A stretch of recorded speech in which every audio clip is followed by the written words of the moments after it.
Firstly, it all started, I mean, this specific film, I think it was 5 years ago, Tomer was invited to London to get a prize for human rights in film. This is how he got to know Ali. And then he will tell later about the history of him and Saar, but he called me Tomer very full of emotions and telling me, look, this guy Saar, remember I told you so much about him? I think finally there is a chance maybe to make this film I'm dreaming about for so many years. But I want you to talk to him. I want you to do kind of a research and to tell me if you also think like me that he's such an amazing character for one film, optional of one film. And I called Saar, it was 4.5, 5 years ago, to do a research. I was very tough on him, asking him a lot of hard questions. And the first sentence he told me was, I have the most amazing family in the world. And I told myself, what a boring film about the most amazing family in the world. Like, oh, and I was angry with my brother, he wasted my time. But then for 2 hours and 45 minutes, he explained me very precisely and very dramatically how difficult is his family and how much he is relieved to be away from them and how there is no chance in the world that he will ever come back to Israel because the gap between him and his family is way, way, way too big.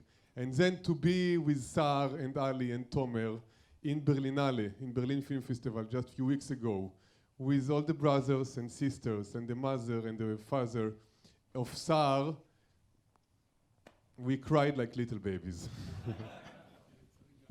I don't know if you're here. For me, you are part of this film, and you know one of the original scenes, really at the beginning, was not far away. You probably recognize it, and it was a conversation between you and Paul, your ex-boyfriend. Paul, are you here? I want to call Paul Felcher to stage. Paul, come to stage, please. Yeah.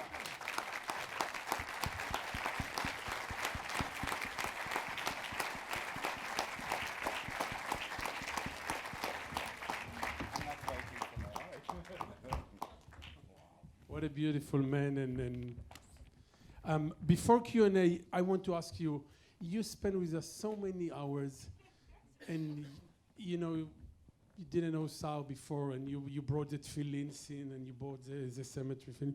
I mean, I never asked you, why did you spend so much about this movie? I mean, what is the movie about? Ali, you know, he worked so hard here in London when parallel to us in Israel, and I mean, it's nice to hear once what is the movie for you.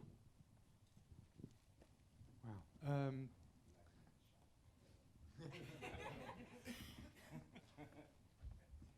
Barak called me up and he said, I've got this amazing story. I want to do a couple of days filming with this guy. And I said, at the time, I've got these deadlines, I've got writing to do, I don't have time. And Barak said, no, just a couple of days. I'll tell you what, go and meet him. Just spend half an hour with him and you'll see what I mean. And I went to spend half an hour with Saar, and it's never half an hour with Saar. 3.5 hours later. We did some filming, and a few days later, Barak called me, and he said, how did that go? And I said, yeah, it went okay. And he said, well, you're probably too busy, but we might need a couple more days filming. And I said, I'll do it.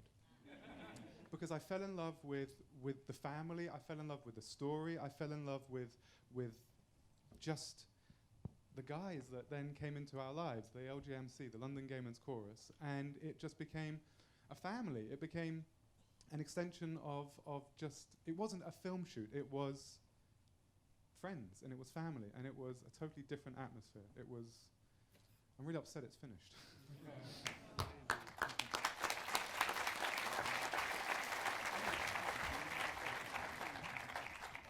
So, of course, the films is incredibly personal to you, and the way you tell your story is quite incredible. I wonder if you could tell us a little bit about your experience making the film and how it was being so open about your life. Okay.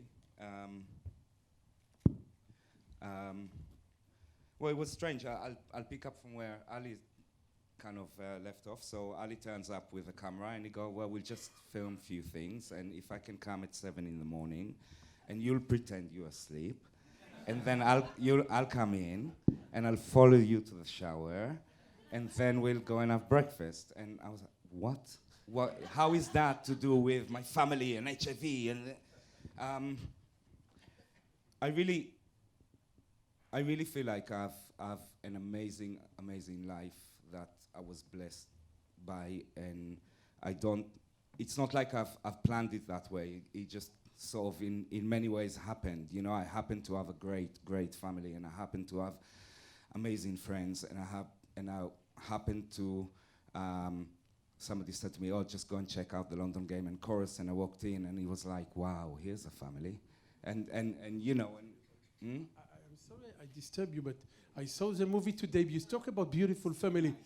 I don't, but when I see your father wrote you this letter, even we were in the editing room and I saw it, and when I see the homophobic monologue of your mother, I know we were afraid to edit because it was too much for us. We felt we might take it out. So I ask you how it's for you to see your father, you know, talk like this. I mean, your family is amazing, really, we know them. But when you see it in the movie, this moment I say, wow, I want to beat him. And I just ask how you deal with watching it and realize now it will be all over and you remember your father like this, it's far from you. Well, first of all, that's my life. Most of my life I want to beat up my dad. And